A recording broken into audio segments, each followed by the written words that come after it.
Today, I'm going to try to convince you that gravity is not real.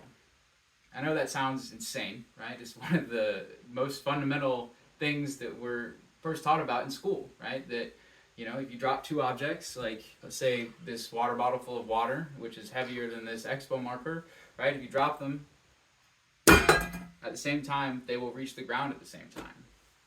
And what that is supposed to show us is that gravity affects all objects equally, right? That at least in terms of being near the Earth, right? If you go to a different planet, it might have a different value, but even there, if you drop something on the moon at the same time, they will reach the ground at the same time. And this is supposed to show somehow that gravity is a magical force, right? It's one of the first things that we're taught in as an elementary schooler, right? And this is the only force that behaves like this. If you look at electromagnetism, right, like it is absolutely not like this. If you have two different charges of two different values, right, they will affect each other differently, right? If you have a different charge that's brought into the same field of another charge, it will react differently. In fact, Newton's law of gravity, right, which is G M M, right? This M gets taken away, and you're left with the inverse square law, right, which is essentially Coulomb's law, except unlike in Coulomb's law, it affects all of these different objects in the same manner, right? Things do accelerate evenly.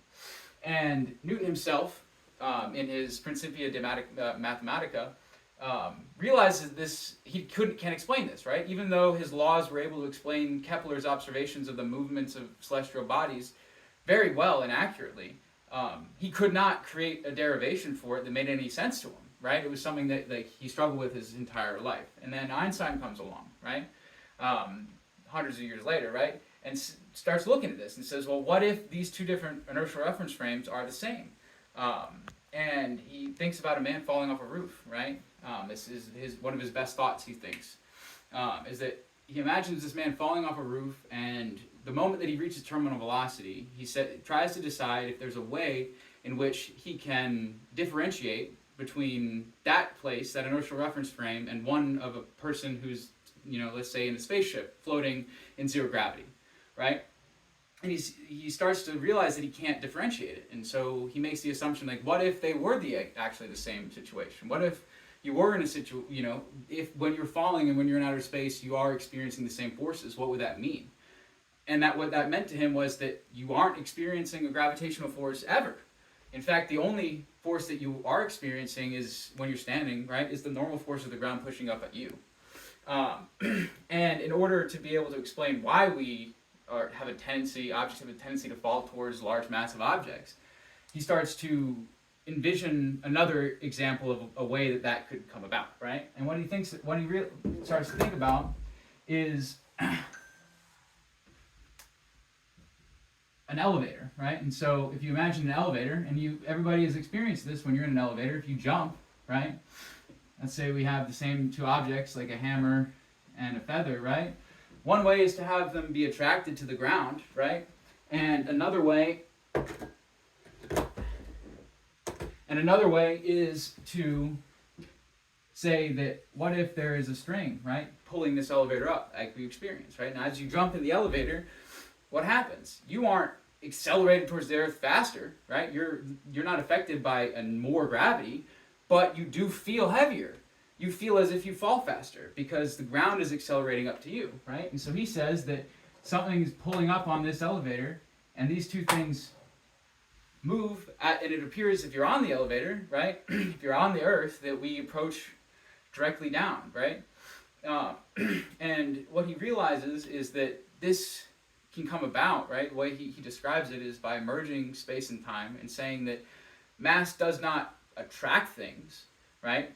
What it does is it approaches the things that appear to be attracted to it, right? The ground approaches you through space and time faster than you're going through it, right? And so what happens is you appear to be falling, but in reality you're staying still, and the earth is rotating into you.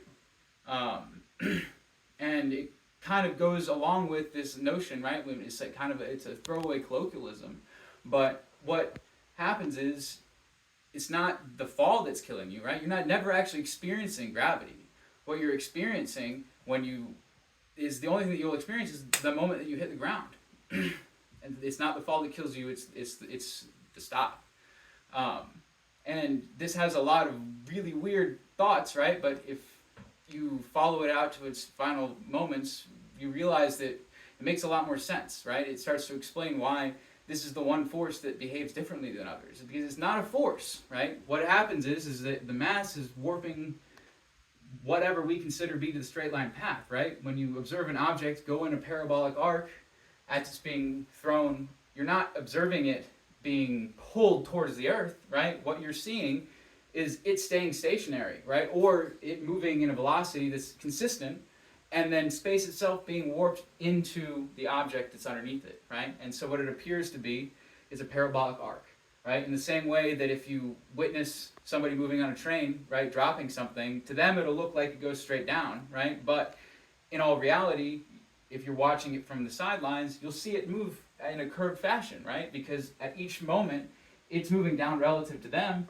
but it ends up connecting to the earth in a way that makes it appear to be parabolic. In the same way that it appears to us that it is parabolic when we, throw something outward and it approaches the earth, but in reality, it's moving in a straight line, and the earth itself is moving up towards it in a way that it causes us to see the appearance of an acceleration. The earth is accelerating, not the object. So, gravity is not real in the way that we usually experience it and have been taught it. Thank you.